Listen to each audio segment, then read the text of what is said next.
Hi guys, welcome to thoughts of Nivi. இன்னைக்கு என்ன பார்க்க போகிறோன்னா ஃபார்மசூட்டிக்கல் கெமிஸ்ட்ரி. எம்ஆர்பி எக்ஸாமுக்கு நம்ம ஆல்ரெடி ஒவ்வொரு சப்ஜெக்டாக வந்து கவர் பண்ணிட்டு வரோம். ஆல்ரெடி ஃபஸ்ட்டு வந்து காக்னசி போட்டிருக்கோம், அதுக்கப்புறம் வந்து ஷூட்டிக்ஸ் வந்து போட்டிருக்கோம். இன்றைக்கி கெமிஸ்ட்ரி, எல்லா டாபிக்ஸோட ஒவ்வொரு டாப்பிக்காக வந்து கவர் பண்ணிட்டு வரலாம். ஃபார்மசூட்டிக்கல் கெமிஸ்ட்ரி ஃபஸ்ட்டு ஃபார்மசூட்டிக்கல் கெமிஸ்ட்ரினா என்ன? இதுவும் ஒரு பிரான்ச் ஆஃப் கெமிஸ்ட்ரி. பட் ஆனால் இது வந்து ஃபார்மசி, அதாவது ஒரு ட்ரக்கை பற்றின கெமிக்கல் ஸ்ட்ரக்சரை வந்து பற்றி படிக்கிறது தான் ஃபார்மசூட்டிக்கல் கெமிஸ்ட்ரி. ஒரு கெமிக்கல் ஸ்ட்ரக்சர் இருக்குது, அதை எப்படி டிசைன் பண்ணுறோம், ஒரு ட்ரக்கை எப்படி சிந்தசிஸ் பண்ணுறது, அதை எப்படி அனலைஸ் பண்ணுறது, தென் அதை எப்படி வந்து டெவலப் பண்ண போகிறோம். அதாவது இப்போது ஒரு கெமிக்கல் என்டிட்டி இருக்குது, அதை வந்துட்டு எப்படி வந்து ஒரு ட்ரக்காக வந்து டெவலப் பண்ண போகிறோம், இதை பற்றி படிக்கிறது தான் வந்து ஃபார்மசூட்டிக்கல் கெமிஸ்ட்ரி. ஃபார்மசூட்டிக்கல் கெமிஸ்ட்ரியில் டிஃப்ரெண்ட் டைப் ஆஃப் கெமிஸ்ட்ரிஸ் அவைலபிளாக இருக்குது. இப்போ ஃபஸ்ட்டு வந்து பார்த்தீங்கன்னா இன்ஆர்கானிக் கெமிஸ்ட்ரி. இன்ஆர்கானிக் கெமிஸ்ட்ரி வந்து other than carbon non containing மெட்டீரியலெல்லாம் இன்ஆர்கானிக் கெமிஸ்ட்ரின்னு சொல்லுவோம். ஆர்கானிக் கெமிஸ்ட்ரி வந்து கார்பன் வந்து கண்டெய்னான காம்போனன்ட்ஸை வந்து ஆர்கானிக் கெமிஸ்ட்ரியில் வந்து படிப்போம். பயோ கெமிஸ்ட்ரி வந்து பயாலஜிக்கல் சப்ஸ்டன்ஸ் ஓரியன்டாக இருக்கிற இதெல்லாம் வந்து பயோகெமிஸ்ட்ரியில் வந்து படிப்போம். அண்ட் தென் ஃபார்மகாலஜி, இது ட்ரக்கோட தெரப்பிட்டிக் யூசஸ் பற்றி படிக்கிறது வந்து pharmacology. Scope of pharmaceutical chemistry. Pharmaceutical கெமிஸ்ட்ரியோட ஸ்கோப் என்ன? இப்போது ஒரு கெமிக்கல் ஸ்ட்ரக்சர் இருக்குது, இல்லை ஒரு கெமிக்கல் காம்போனன்ட் வந்து இருக்குது. அந்த கெமிக்கல் காம்போனன்ட் வந்துட்டு இதில் என்னென்ன தெரப்பிட்டிக் யூசஸ் இருக்குது, அந்த கெமிக்கல் ஸ்ட்ரக்சரை மாடிஃபை பண்ணுறது மூலயமா நமக்கு என்னென்ன தெரப்பிட்டிக் யூசஸ் மாறுது. அதாவது ஒரு ட்ரக்கை வந்து டிஸ்கவரி பண்ணுறதுலேருந்து ஒரு ட்ரக்கை டிசைன் பண்ணுற வரைக்கும், அதை ஒரு ட்ரக்கை சிந்தசிஸ் பண்ணுறதுலேருந்து அதை டெவலப் பண்ணுற வரைக்கும், அதே வந்து அந்த ட்ரக் வந்து டெவலப் ஆனதுக்கப்புறம் அது வந்து அனலைஸ் பண்ணி ட்ரக்கு கரெக்டாக இருக்கா, இந்த குவாலிட்டி கரெக்டாக இருக்கான்னு செக் பண்ணுற வரைக்கும். இப்போது இது வந்துட்டு ஃபுல்லாகவே கெமிக்கலை வந்து பார்த்தோம். ஒரு கெமிக்கல் வந்துட்டு கெமிக்கல் என்டிட்டி இருக்குது, அந்த கெமிக்கல் என்டிட்டியை சிந்தசிஸ் பண்ணி ஒரு ட்ரக்காக வந்து ஃபார்ம் பண்ணுறோம். இந்த ட்ரக்கு ஃபார்ம் ஆனதுக்கப்புறம் இந்த இது கரெக்டாக இருக்கா, பியூரிட்டியாக இருக்கா, பொட்டன்சியாக இருக்கான்னு செக் பண்ணுறதா இருக்கலாம். தென் அதை வந்துட்டு ஒரு ஃபார்முலேஷனாக வந்துட்டு இப்போது ஒரு டோசேஜ் ஃபார்மாக, டேப்லெட்டாக, கேப்சூலாக, இன்ஜெக்ஷனாக சேஞ்ச் பண்ணுறதா இருக்கலாம். அந்த ட்ரக்கை வந்துட்டு நம்ம பாடிக்குள்ளே எடுத்ததுக்கப்புறம் எப்படி அப்சர்வ் ஆகுது, எப்படி டிஸ்ட்ரிபியூட் ஆகுது, எப்படி எலிமினேட் ஆகுதுங்கிறதுலேருந்து, இல்லை அந்த ட்ரக் நம்ம உள்ளே எடுத்ததுக்கப்புறம் ஒரு ரெசப்டாஸோட பைண்ட் ஆகி எப்படி தெரப்பிட்டிக் யூசஸ் வந்து கொடுக்குதுங்கிறதுலேருந்து, இந்த ட்ரக்கு வந்து கரெக்டாக மேனுஃபேக்சர் பண்ணுறாங்களா, அது ஸ்டாண்டர்டாக இருக்கா, இது வரைக்கும் படிக்கிறது எல்லாமே ஃபார்மசூட்டிக்கல் கெமிஸ்ட்ரியோட ஸ்கோப். இப்போ ஒரு ட்ரக்கை வந்து டிஸ்கவரி பண்ணி டிசைன் பண்ணுறோம். இப்போ காம்படிட்டிவ் கெமிஸ்ட்ரி இல்லை molecular modelling 2D 3D modelling மூலிமா ஒரு ட்ரக்கை வந்து டிசைன் பண்ணுறோம். டிசைன் பண்ணதுக்கப்புறம் தான் இந்த ட்ரக்குக்கு என்னென்ன யூசஸ் இருக்குதுன்னு தெரியும். ஒரு ஸ்ட்ரக்சரை மாற்றுறது மூலிமா தெரப்பிட்டிக் யூசஸ் மாறும். அதுதான் ஸ்ட்ரக்சரல் ஆக்டிவிட்டி ரிலேஷன்ஷிப்பில் பார்ப்போம். தென் ஒரு நியூ கெமிக்கல் என்டிட்டியை வந்து கண்டுபிடிச்சதுக்கப்புறம் அந்த ட்ரக்கோட குவாலிட்டி எப்படி இருக்குது, எஃபிகசி எப்படி இருக்குது, இதெல்லாம் செக் பண்ணுறதா இருக்கலாம். இல்லை ஒரு கெமிக்கல் என்டிட்டியோட ஏதாவது ஒரு காம்போனண்ட்டை மாற்றுறப்போ அதோட எஃபிகசி, அதாவது பொட்டான்சி அதிகமாகுதா, டாக்ஸிட்டி கம்மியாகுதா. அதாவது பொட்டான்சி அப்படிங்கிறது ஒன்றும் இல்லை, ஒரு ட்ரக்கோட எஃபெக்ட் வந்துட்டு அதிகமாகுதா, அதோட toxicity, adverse effects, side effects வந்து கம்மியாகுதா, இதை வந்து பார்க்குறதா இருக்கலாம். ஒரு ட்ரக்கோட பியூரிட்டி, பொட்டான்சி அண்ட் ஸ்டெபிலிட்டி வந்து கரெக்டாக இருக்கா, இதை வந்து செக் பண்ணுறதுக்கு ஸ்பெக்ட்ரோஸ்கோபி, குரோமட்டோகிராஃபி அண்ட் ட்ரைட்ரேஷன்ஸ்லாம் நம்ம யூஸ் பண்ணுவோம். ஒரு ட்ரக்கு வந்துட்டு நம்ம ஒரு நியூ கெமிக்கல் என்டிட்டி வந்து கண்டுபிடிச்சிட்டோம், அதை சிந்தசிஸ் பண்ணிட்டோம், அதோட தெரப்பிக் யூசஸ் எல்லாமே தெரியுது. பட் ஆனால் ஒரு ஃபார்முலேஷனாக மாற்றுறோம். அந்த ஃபார்முலேஷனாக மாற்றுறதுக்கு இந்த ஏபிஐ ஒரு கெமிக்கல் என்டிட்டி மட்டும் இருந்தால் போதாது.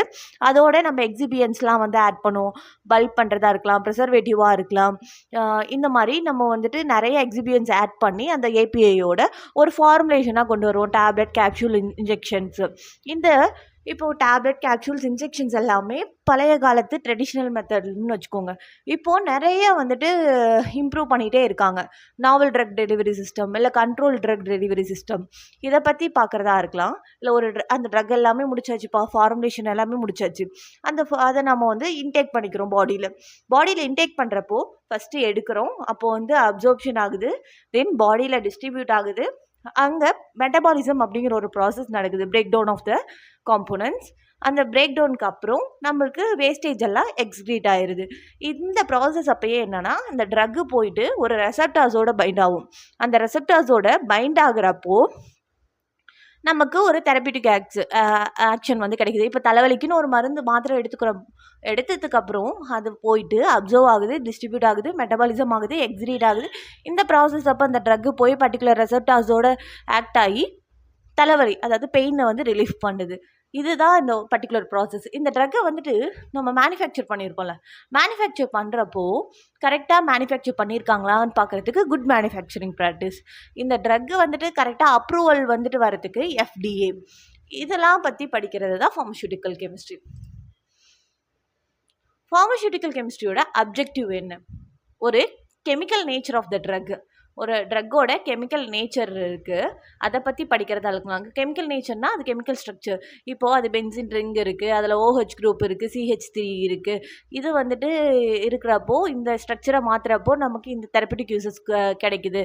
இந்த மாதிரி ஒரு கெமிக்கல் நேச்சரை வந்து பற்றி படிக்கிறது தான்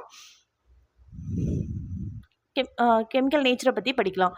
தென் to develop safe and effective medications. இப்போது நிறைய ட்ரக்ஸ் வந்துட்டு சைட் எஃபெக்ட்ஸ் அதிகமாக காஸ் பண்ணும். பட் ஸ்ட்ரக்சரல் ஆக்டிவிட்டி ரிலேஷன்ஷிப் மூலயமா நம்ம ஏதாவது ஒரு மாலிகுலை வந்துட்டு நம்ம மாடிஃபை பண்ணுறது மூலயமா தெரபியூட்டிக் யூசஸ் வந்து அதிகமாகவும் சைட் எஃபெக்ட்ஸ் கம்மியாகவும் இருக்கும். ஒரு ட்ரக்கு வந்துட்டு செல்ஃப் லைஃப் இருக்குல்ல, செல்ஃப் லைஃப் வந்து 2 years 3 yearsன்னு ஃபிக்ஸ் பண்ணுவாங்க. அந்த ட்ரக் வந்து இன்கேஸ் டீக்ரடேஷன் ஆக ஆரம்பிக்குது, இன்ஸ்டெபிலிட்டியாக இருக்குன்னா அதை வந்து என்ஹான்ஸ் பண்ணுறதா இருக்கலாம். இல்லை பயோ அவைலபிலிட்டி, ஒரு ட்ரக்கை எடுத்துக்கிறோம், அது வந்துட்டு ஃபுல்லாக வந்துட்டு நமக்கு மெட்டபாலிசம் ஆகி நமக்கு 100% ஆஃப் ரிசல்ட் கொடுக்குதா, அதுதான் வந்து பயோ அவைலபிலிட்டி. இல்லை 100 mg ஆஃப் ட்ரக்கை எடுத்துக்கிறப்போ நமக்கு 70 mgக்கு தான் வந்துட்டு, அதாவது 70% தான் நமக்கு பாடிக்கு வந்துட்டு பயோ அவைலபிலிட்டி கிடைச்சி தெரபியூட்டிக் யூசஸ் கொடுக்குதா, இதெல்லாம் பார்க்குறது பயோ அவைலபிலிட்டி. தென் ஒரு ட்ரக் மாலிகுல் அதை வந்துட்டு அனலைஸ் பண்ணுறதா இருக்கலாம். அது ட்ரக் மாலிகுல் கரெக்டாக இருக்கா, பியூரிட்டியாக இருக்கான்னு செக் பண்ணுறதா இருக்கலாம்.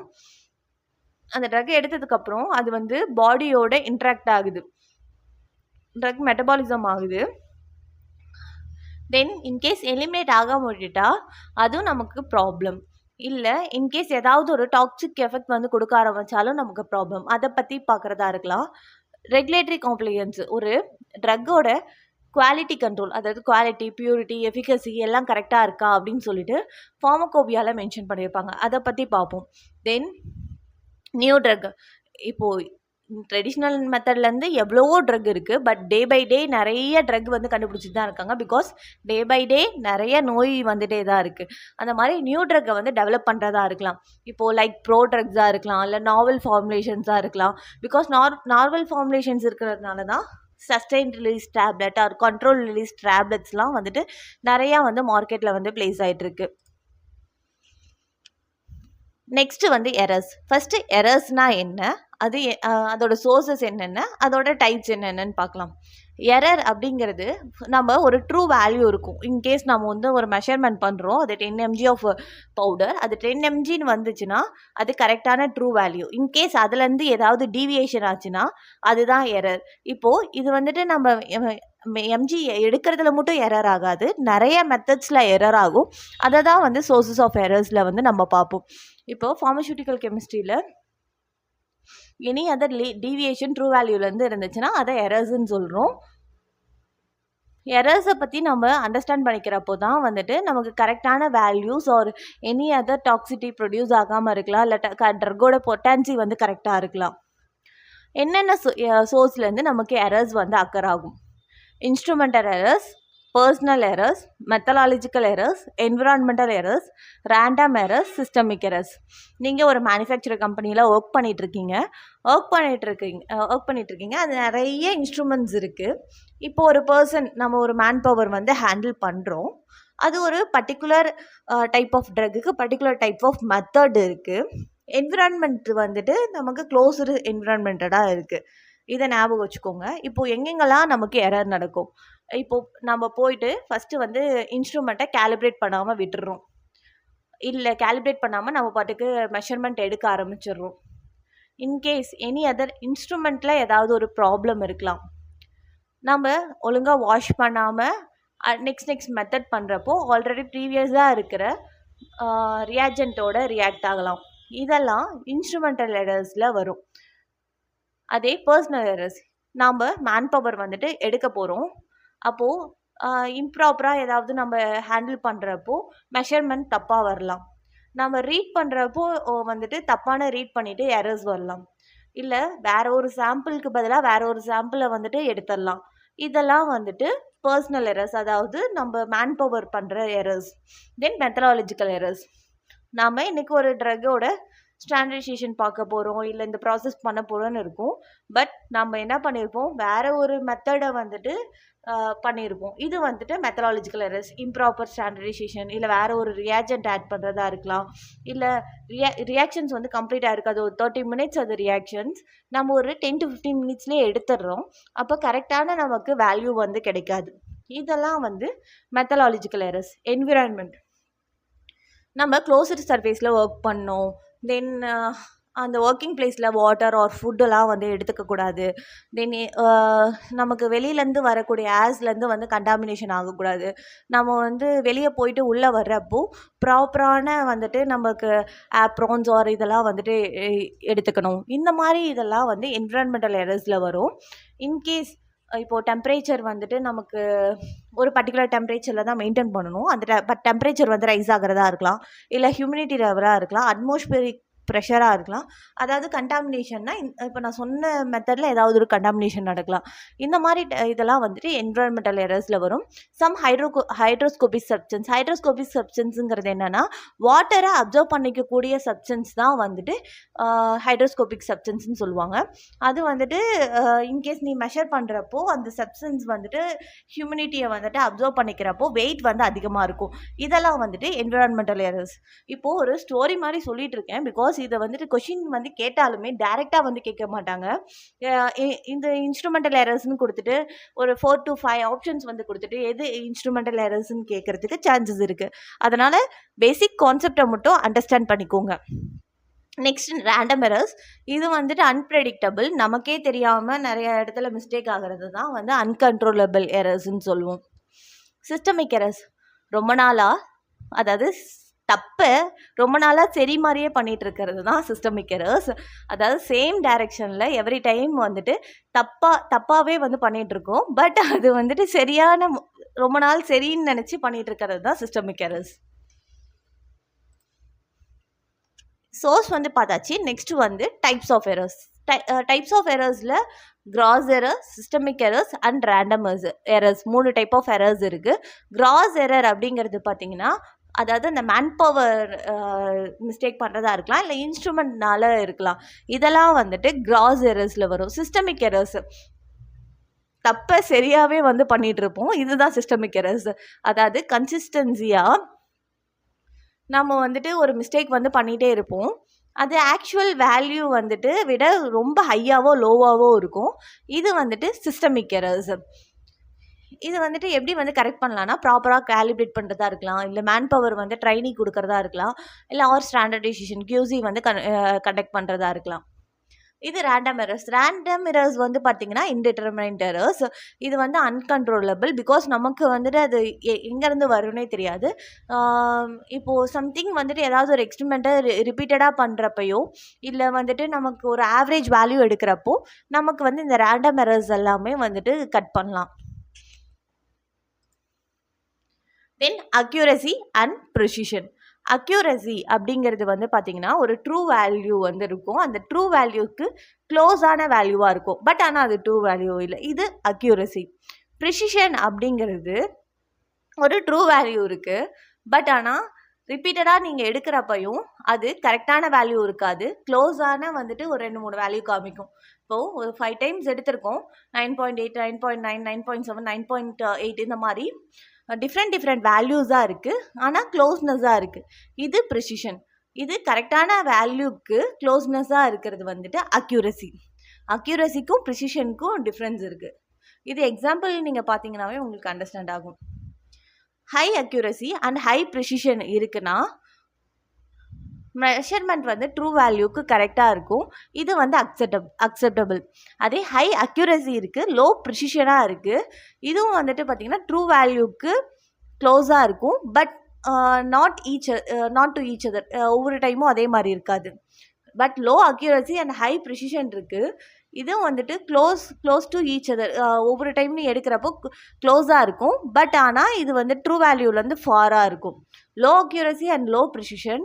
இது வந்துட்டு நமக்கு கரெக்டான வேல்யூவும் கொடுக்காது, அதே மாதிரி க்ளோஸரான வேல்யூவும் இருக்காது.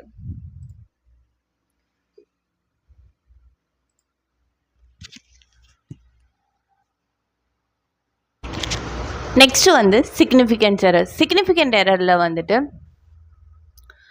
இப்போது ஒரு நம்பர் ஆஃப் டிஜிட் வந்து ஒரு மெஷர்மெண்ட்டில் வருது, இதை வந்து ரவுண்ட் ஆஃப் பண்ண போகிறோம். இதை தான் வந்து சிக்னிஃபிகன்ட் ஃபிகர்ஸ்ன்னு சொல்கிறோம். இன்கேஸ் அதை ரவுண்ட் ஆஃப் பண்ண முடியாமல் இருந்துச்சுன்னா அதை நான் சிக்னிஃபிகண்ட் அப்படின்னு சொல்கிறோம். இப்போது ப்ராப்பராக அதை ரவுண்ட் ஆஃப் பண்ணால் தான் கரெக்டான வேல்யூ இருக்கும். கரெக்டான வேல்யூ இருந்தால் தான் எந்த ஒரு எரர்ஸும் அக்கர் ஆகாது. தென் ப்ரிசிஷனை நம்ம அவாய்ட் பண்ணலாம். இந்த சிக்னிஃபிகன்ட் ஃபிகர்ஸ்க்கு ரூல்ஸ் கொடுத்துருக்காங்க. இந்த மாதிரி நம்ம டெசிமல் டிஜிட்ஸ் இருக்குது, இதில் எந்த ஒரு நான் ஜீரோ டிஜிட்ஸும் வராமல் இருந்தால் அது சிக்னிஃபிகண்ட், பிகாஸ் இதை ரவுண்ட் ஆஃப் பண்ணலாம். இதே நம்பர்ஸ்க்கு நடுவில் ஜீரோஸ் இருக்குது, இதுவும் சிக்னிஃபிகண்ட், பிகாஸ் இதையும் ரவுண்ட் ஆஃப் பண்ணலாம். இன்கேஸ் ஜீரோவை வந்து லீட் பண்ணி நம்பர்ஸ் வருது, பிகாஸ் இதை வந்து ரவுண்ட் ஆஃப் பண்ண முடியாது, இது நான் சிக்னிஃபிகண்ட். டெசிமலுக்கு அப்புறம் நம்பருக்கு அப்புறம் நமக்கு ஜீரோ வருது, இதை ரவுண்ட் ஆஃப் பண்ணலாம், இது சிக்னிஃபிகண்ட். இதே நமக்கு டெசிமலே இல்லைன்னா இதை ரவுண்ட் ஆஃப் பண்ண முடியாது, இது நாட் சிக்னிஃபிகண்ட். நெக்ஸ்ட்டு பார்க்க போகிறது என்னென்னா இம்ப்யூரிட்டிஸ். ஃபஸ்ட்டு இம்ப்யூரிட்டிஸ்னால் என்ன, அது எங்கெங்கே சோர்ஸ் வந்து வருது, அது இம்ப்யூரிட்டிஸ்னால என்னென்ன எஃபெக்ட், தென் இம்ப்யூரிட்டிஸ்க்கு ஒரு பர்டிகுலர் லிமிட் இருக்குது, அந்த பர்டிகுலர் லிமிட் வரைக்கும் நமக்கு எந்த ஒரு ப்ராப்ளமும் இல்லை, அந்த டெஸ்ட்டை வந்துட்டு லிமிட் டெஸ்ட்டுங்கிறோம். இதை பற்றி தான் இதுக்கப்புறம் பார்க்க போகிறோம். ஃபஸ்ட்டு வந்துட்டு இம்ப்யூரிட்டிஸ்னால் என்ன. இம்ப்யூரிட்டிஸ் அப்படிங்கிறது பார்த்திங்கன்னா ஒரு ஹார்ம்ஃபுல் சப்ஸ்டன்ஸ். அது வந்துட்டு நம்ம ஃபார்மசூட்டிக்கல் ஏஜென்ட்ஸில் ஒரு பர்டிகுலர் லிமிட் வரைக்கும் இருந்தால் இஷ்யூ இல்லை, அந்த பர்டிகுலர் லிமிட்க்கு மேலே போச்சுன்னா நமக்கு ஏதாவது ஒரு டாக்ஸிட்டி வந்து இதாகும். அந்த சேஃப்டியை, எஃபிகசி அண்ட் ஸ்டெபிலிட்டியை வந்து இன்ஷூர் பண்ணுறதுக்காக நம்ம வந்துட்டு பர்மிசபிள் லிமிட்குள்ளே இருக்கான்னு செக் பண்ணுவோம். அந்த டெஸ்ட்டை தான் வந்து லிமிட் டெஸ்ட் அப்படின்னு சொல்கிறோம். இது வந்துட்டு ஃபார்மகோபியா ஸ்டாண்டர்ட் படி, அது ஐபிபிபி அண்ட் யூஎஸ்பி படி ஒவ்வொரு ஸ்டாண்டர்டைசேஷனுக்கு ஒரு லிமிட் வச்சுருக்காங்க. அது ஓரியன்டாக தான் நம்ம பார்க்க போகிறோம். தென் சோர்சஸ் ஆஃப் இம்ப்யூரிட்டிஸ். எங்கெங்கே இருந்தெல்லாம் நமக்கு இம்ப்யூரிட்டிஸ் வரும். ஃபஸ்ட்டு நம்ம ஒரு ஃபார்முலேஷன் பண்ணுறதுக்கு முன்னாடி நமக்கு மெயினாக தேவை ரா மெட்டீரியல்ஸுங்கிறது ஏபிஐ, எக்ஸிபியன்ஸ், ரியாக்ஜென்ட் இதெல்லாம் இருக்கலாம். இதிலேருந்து நமக்கு இம்ப்யூரிட்டிஸ் அக்கர் ஆகலாம். தென் அந்த ரா மெட்டீரியல் எடுத்து நம்ம மேனுஃபேக்சர் பண்ண போகிறோம். அந்த மேனுஃபேக்சர் ப்ராசஸ் அப்போது நமக்கு இம்ப்யூரிட்டிஸ் அக்கர் ஆகலாம். மேனுஃபேக்சரிங்லாம் கம்ப்ளீட் ஆயிடுச்சு, அடுத்தது ஸ்டோரேஜ் அண்ட் பேக் பண்ணிவிட்டு ஸ்டோர் பண்ண போகிறோம். இந்த ஸ்டோரேஜ் அப்போது இம்ப்யூரிட்டிஸ் அக்கர் ஆகலாம். In case any air, light and humidity மூலிமா ஆக்சிடேஷன் ப்ராசஸ் நடக்கலாம். ஆர் எனி அதர் என்விரான்மெண்டல் கண்டிஷன்லேருந்து டஸ்ட்டு, மைக்ரோபியல் கண்டாமினேஷன் ஆகலாம். தென் இந்த ப்ராசஸ்லாம் முடிஞ்சதுக்கப்புறம் ஏதாவது ஹேண்ட்லிங் அண்ட் பியூரிஃபிகேஷன் அப்போது நமக்கு இம்ப்யூரிட்டிஸ் அக்கர் ஆகலாம். ட்ரக் வந்து degradation process, hydrolysis, oxidation and photo degradation மூலயமா நமக்கு அக்கர் ஆகலாம். இந்த இம்ப்யூரிட்டிஸ் வந்துருச்சு, அதனால் வரக்கூடிய எஃபெக்ட் என்ன. இப்போது இன்கேஸ் அந்த இம்ப்யூரிட்டிஸ் வந்துட்டு லிமிட்டை விட தாண்டிடுச்சு, ஹெவி மெட்டல்ஸாக இருந்துச்சுன்னா பாய்சனிங் எஃபெக்ட், டாக்ஸிட்டி வந்து ப்ரொடியூஸ் பண்ணும். இல்லைன்னா அதோட பொட்டான்சியை வந்துட்டு எஃபிகசியை வந்து கம்மி பண்ணிடும், ட்ரக்கோட ஆக்ஷனை வந்து வீக்கன் பண்ணிடும். தென் அதோட ஸ்டெபிலிட்டி வந்துட்டு கரெக்டாக இருக்காது. ஸ்டெபிலிட்டி அதை செல்ஃப் லைஃப்பை வந்து டிகிரேட் பண்ணிடும். இல்லை எனி அதர் அலர்ஜிக் ரியாக்ஷன்ஸ் வந்துட்டு ப்ரொடியூஸ் பண்ணும்.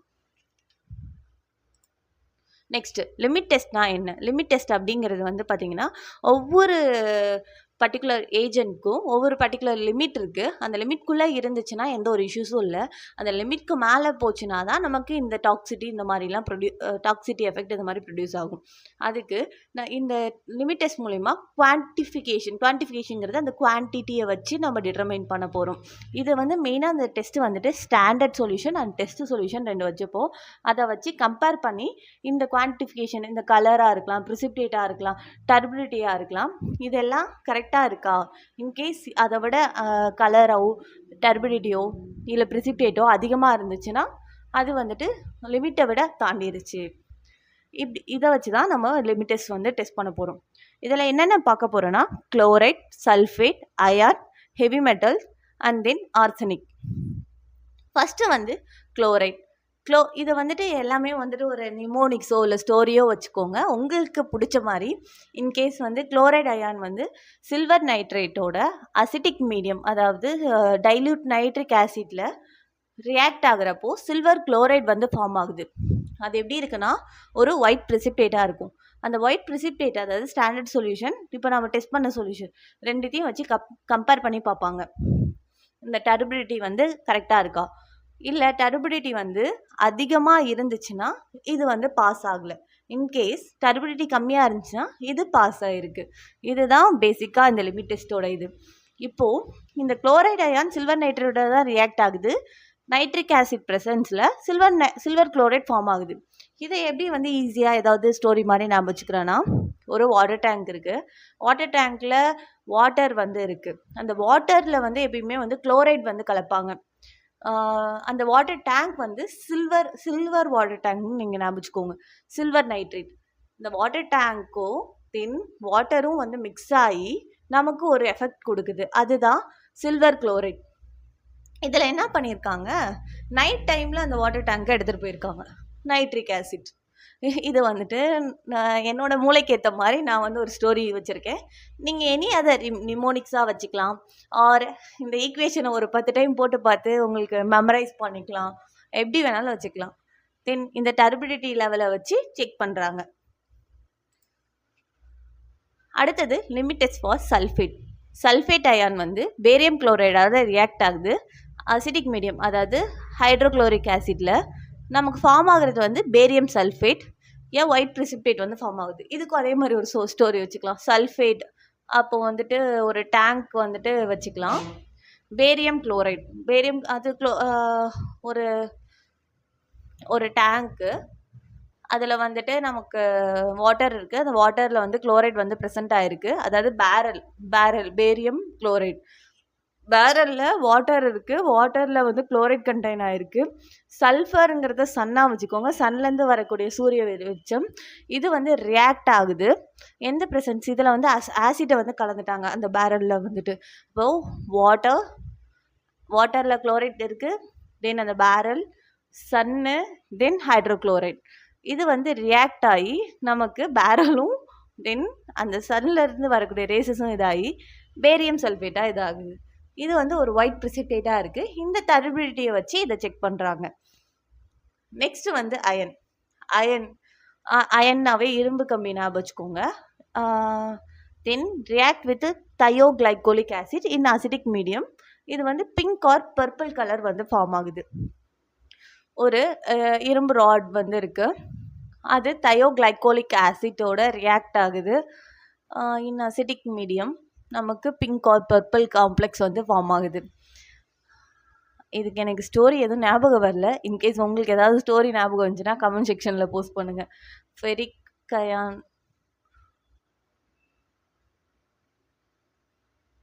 ஓகே, ஒரு ஃபெரிக் அயான் வந்து தயோக்ளைகோலிக் ஆசிட்டோட ரியாக்ட் ஆகி நமக்கு ஒரு பிங்க் கலர் வந்து ஃபார்ம் ஆகுது. இந்த பிங்க் கலர் வந்துட்டு அயனும் இந்த ஃபெரிக் அயான் வந்துட்டு ரியாக்ட் ஆகிறதுனால நம்ம வரக்கூடிய பிங்க் கலர் காம்ப்ளெக்ஸ். இது வந்துட்டு எதனால் டிட்டர்மைன் ஆகுதுன்னா, நம்ம அமோனியம் சொல்யூஷன் வந்து ஆட் பண்ணுவோம். அந்த அமோனியம் சொல்யூஷன் தான் வந்து அமோனியம் சொல்யூஷன் லேயர் தான் நமக்கு பிங்க் கலராக இருக்கும். இதோட கலரோட டார்க்னஸை வச்சு வந்துட்டு டிட்டர்மைன் பண்ணுவாங்க. Limit test for heavy metals. Heavy metals வந்துட்டு லெட்டு, மெர்க்குரி, இதெல்லாம் வந்துட்டு சோடியம் சல்ஃபைட்டோட ரியாக்ட் ஆகி நமக்கு ஒரு காம்ப்ளெக்ஸ் ஃபார்ம் ஆகும். அதாவது மெட்டலும் அந்த சல்ஃபைட்டும் ஜாயின் ஆகி ஒரு காம்ப்ளெக்ஸ் ஃபார்ம் ஆகும். அது வந்து கலர்டு ப்ரிசிப்டேட்டாக இருக்கும்.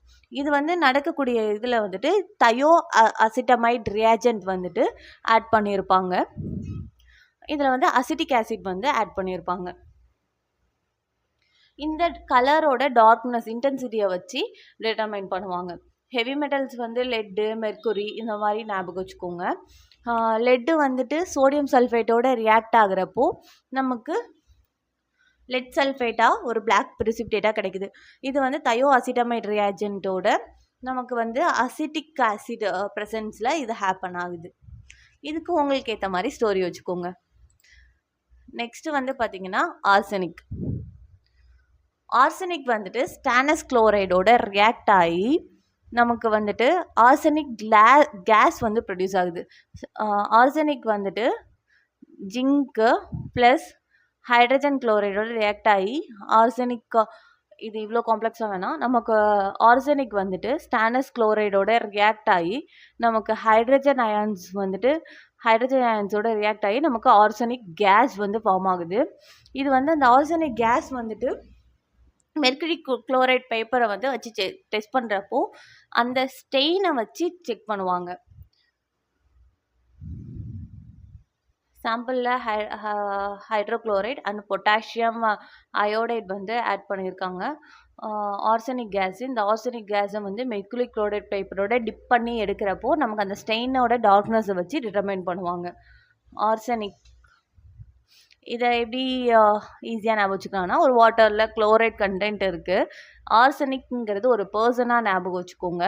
ஹைட்ரஜன் வந்துட்டு இந்த வாட்டர் வந்து இதில் வந்துட்டு நம்ம ஹைட்ரஜன் குளோரைட் வந்துட்டு நம்ம ஆட் பண்ணுறோம்.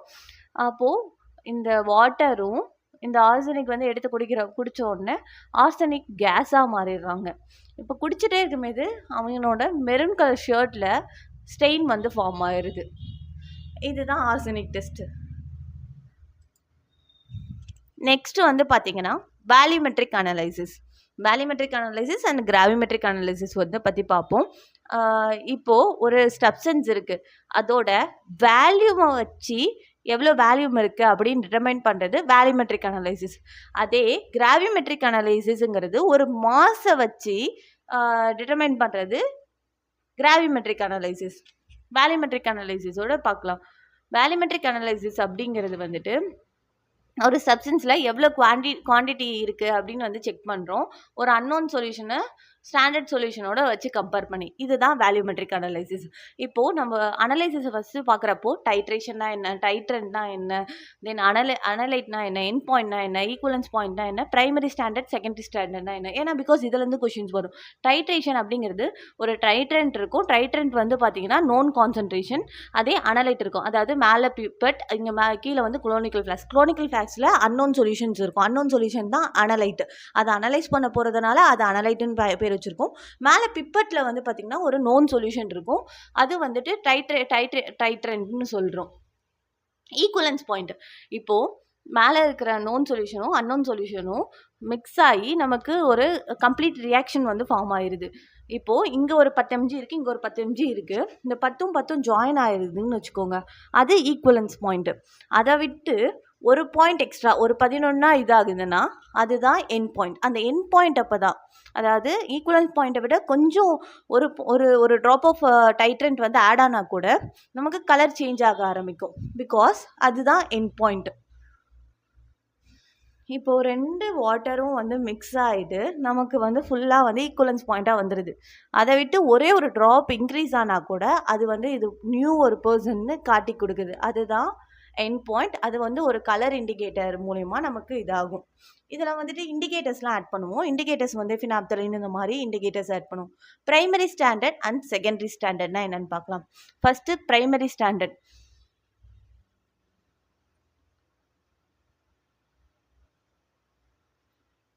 மேலே இருக்கிறது நோன் சொல்யூஷன், அந்த நோன் சொல்யூஷன் தான் பிரைமரி ஸ்டாண்டர்ட். செகண்டரி ஸ்டாண்டர்டுங்கிறது வந்து அன்னோன் சொல்யூஷன். இது வந்துட்டு கீழே கோனிக்கல் ஃப்ளாஸ்கில் இருக்கும். இந்த மேலே இருக்க பிரைமரி ஸ்டாண்டர்ட் மூலயமா அந்த கான்சன்ட்ரேட்டை வச்சு செக் பண்ணுறது தான் இந்த செகண்டரி ஸ்டாண்டர்ட்.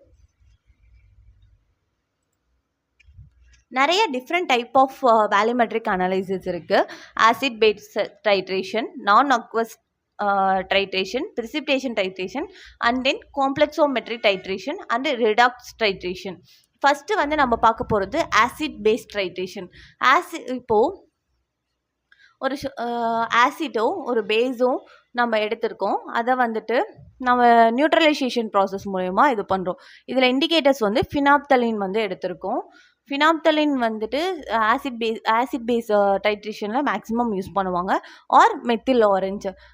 இப்போது வந்துட்டு strong acid strong acid strong பேஸாக இருந்தால் ஃபினாப்தலினும், ஸ்ட்ராங் ஆசிட் அண்ட் வீக் பேஸாக இருந்தால் அங்கே மெத்தில் ஆரஞ்சு வந்து யூஸ் பண்ணுவாங்க.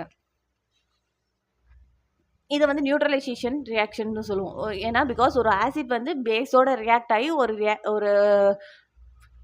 ரியாக்டன் வந்து ஃபார்ம் ஆகுது. இதை வந்து நியூட்ரலைசேஷன் ரியாக்ஷன்னு சொல்லுவோம், இல்லை ஆசிட் பேஸ் ரியாக்ஷன்னு சொல்லுவோம். இதில் வந்துட்டு ஃபினாப்தலின் அண்டு மெத்தில் ஆரஞ்சு வந்து நம்ம யூஸ் பண்ணிக்கிறோம். எக்ஸாம்பிள்ஸ். தென் நான் அக்வஸ் ட்ரைட்ரேஷன். நான் அக்வஸ் ட்ரைட்ரேஷன் அப்படிங்கிறது week acid and week bases வச்சு நம்ம டிட்டர்மைன் பண்ணுறது. இது வந்து ரெண்டுமே வந்துட்டு வாட்டரில் டிசால்வ் ஆகாது. இது வந்துட்டு நான் அக்வஸ் சொல்யூஷனில் தான் டிசால்வ் ஆகும். இப்போ ஏன்னா பிகாஸ் ஆசிட் பேஸாக இருக்கலாம், அது வாட்டரில் டிசால்வ் ஆகும். இந்த வீக் ஆசிட் வீக் பேஸஸ் வந்துட்டு ஆசிட்டில் வாட்டரில் டிசால்வ் ஆகாதனால நம்ம non aqueous solutions like glacial acetic acid, acetone, பைரிடின்ஸ்லாம் யூஸ் பண்ணுவோம். இது வந்து நான் அக்வஸ் ட்ரைட்ரேஷன். இதில் வந்து பேசிக்காக வந்து ஒரு கான்செப்ட் மாதிரி தான் கொடுத்துருக்கேன். ஏன்னா அந்த ஈக்குவேஷன்ஸ்லாம் எதுவும் அதிகமாக கொடுக்கல. பிகாஸ் இதுலேருந்து தான் கொஷின்ஸ் வந்து பேசிக்காக எல்லாமே கவர் பண்ணுற மாதிரி கேட்டிருக்காங்க. அது ஓரியன்டாக உங்களுக்கு வந்துட்டு டெலிவர் பண்ணியிருக்கேன். இது வந்து ஆன்டி ஹிஸ்டமின்ஸ் விட்டமின்ஸ்லாம் வந்து காமனாக வந்து டிட்டர்மைன் பண்ணுறதுக்காக நான் அக்வஸ் ட்ரைட்ரேஷன் யூஸ் பண்ணுவாங்க.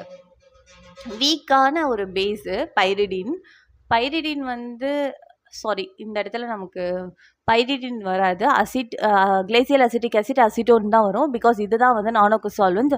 பைரிடின் வந்து ஒரு ட்ரக், வீக்லி பேசிக் ட்ரக்ஸை வந்து பெரிகோலிக் ஆசிட்டோட கிளேசியல் அசிட்டிக் ஆசிட்டோட ரியாக்ட் பண்ணுறோம்.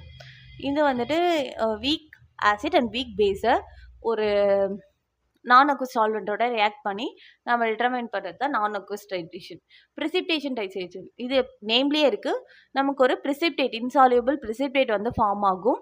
இப்போ காமன்லி இது வந்துட்டு என்னென்னா halide ions, chloride, bromide, iodide, இந்த ஹேலைட் அயான்ஸோட ரியாக்ட் பண்ணுறதுக்காக யூஸ் பண்ணுவாங்க. இது இண்டிகேட்டர்ஸ் வந்து பார்த்திங்கன்னா குரோமேட் அயான்ஸ், மோர்ஸ் மெத்தடில் குரோமேட் அயான்ஸ் அண்ட் தென் ஃபெஜான்ஸ் மெத்தடில் ஃப்ளூரசின் வந்து யூஸ் பண்ணுவாங்க. தென் காம்ப்ளெக்ஸோமெட்ரி டைட்ரேஷன். இந்த காம்ப்ளெக்ஸோமெட்ரியிலே இருக்கும், ஒரு காம்ப்ளெக்ஸ் வந்து ஃபார்ம் ஆகும். இப்போது ஸ்டேபிளான ஒரு காம்ப்ளெக்ஸ் வந்துட்டு மெட்டல் அயானும் சிலேட்டிங் ஏஜென்ட்டும், அதாவது லிகாண்ட்ஸும் வந்து ஜாயின் ஆகி நமக்கு ஒரு காம்ப்ளெக்ஸ் ஃபார்ம் ஆகிறது தான் காம்ப்ளெக்ஸோமெட்ரிக் டைட்ரேஷன்னு சொல்லுவோம். இப்போது இந்த மெட்டல் அயான் சச்சஸ் கால்சியம், மெக்னீஷியம் இதெல்லாம் வந்துட்டு ஒரு சிலேட்டிங் ஏஜென்ட்ஸ், அதாவது சிலேட்டிங் இதுலேருந்து கேட்பாங்க. EDTA ethylene diamine tetra acetic ஆசிட்டோட ரியாக்ட் ஆகி நமக்கு ஒரு ஸ்டேபிள் காம்ப்ளெக்ஸ் வந்து ஃபார்ம் ஆகுது. இதை தான் காம்ப்ளெக்ஸோமெட்ரிக் ட்ரைட்ரேஷன் சொல்லுவாங்க. இதில் என்னென்ன இண்டிகேட்டர்ஸ் யூஸ் பண்ணுவாங்கன்னா எரியோக்ரோம், பிளாக் டீ யூஸ் பண்ணுவாங்க. இதோட கலர் சேஞ்சை வச்சு நம்ம டிட்டர்மைன் பண்ணுவோம். நெக்ஸ்ட்டு வந்து ரிடாக்ஸ் ட்ரைட்ரேஷன். அது ரிடாக்ஸ்லேயே இருக்கும். ரிடாக்ஸ் அப்படிங்கிறது ஆக்சிடேஷன் அண்ட் ரிடக்ஷன் ப்ராசஸை தான் ரிடாக்ஸ்ன்னு சொல்லுவோம். இது வந்துட்டு ஒன் ரியாக்டன் வந்து ஆக்சிடைசர் ஆகும், அதர் வந்துட்டு ரிடக்ஷன் ஆகும். ஒரு ஆக்சிடேஷன் அண்ட் ரிடக்ஷன் ஒரே ப்ராசஸில் நடக்கிறது தான் வந்துட்டு ரிடாக்ஸ் அப்படின்னு சொல்கிறோம். இதில் இண்டிகேட்டர்ஸ் என்ன யூஸ் பண்ணுவோம்னா ஸ்டார்ச்சு, இதை வந்து அயோடோமெட்ரிக், அது அயோடோமெட்ரிக் ட்ரைட்ரேஷன்னு சொல்லுவோம். அயோடோமெட்ரிக் வந்து பார்த்திங்கன்னா அயோடின் வந்து யூஸ் பண்ணுவாங்க. இது வந்து ஆக்சிடேட்டிவ் ஏஜென்ட்டாக வந்து இதாகும். இது வந்து ஹிண்ட் மாதிரி தான் கொடுத்துருக்கேன். பிகாஸ் இந்த இதுலேருந்து தான் கொஷின்ஸ் வந்து மேக்ஸிமம் கேட்க வாய்ப்பு இருக்குது. Iodometric and permanganometric, dichlorometric. Iodometric வந்துட்டு அயோடின் வந்துட்டு ஒரு ஆக்சிடைசிங் ஏஜென்ட்டாக இருக்கும். இது வந்து அயோடோமெட்ரிக். அண்ட் தென் இது வந்து விட்டமின் சியை டிட்டர்மைன் பண்ணுறதுக்காக யூஸ் பண்ணுவாங்க. பெர்மேங்கனோமெட்ரிக், அது வந்து பொட்டாசியம் பர்மாங்கனேட்டை வந்துட்டு யூஸ் பண்ணுவாங்க. இது வந்து செல்ஃப் இண்டிகேட்டிங் ஆக்சிடேட்டிங் ஏஜென்ட்டாக ஆக்ட் ஆகும். டைக்ளோரோமெட்ரிக், இந்த நேம்லேயே வந்துட்டு ஒவ்வொரு என்னென்ன ரியாக்ஜென்ட் வந்துட்டுன்னு மென்ஷன் ஆகிருக்கும். பொட்டாசியம் டைக்ளோரோமேட், இது வந்து ஆக்சிடைஸ் சப்ஸ்டன்ஸாக இருக்கும். எக்ஸாம்பிள்ஸ் கொடுத்துருக்கோம். ஓகே காய்ஸ், நெக்ஸ்ட்டு வர வீடியோவில் நெக்ஸ்ட்டு வரக்கூடிய டாபிக்ஸ் எல்லாமே கவர் பண்ணலாம். ஏதாவது டவுட்ஸ் இருந்தால் கமெண்ட் செக்ஷனில் போஸ்ட் பண்ணுங்கள். Any other comments also comment செக்ஷனில் போஸ்ட் பண்ணுங்கள். பாய். See you in next video.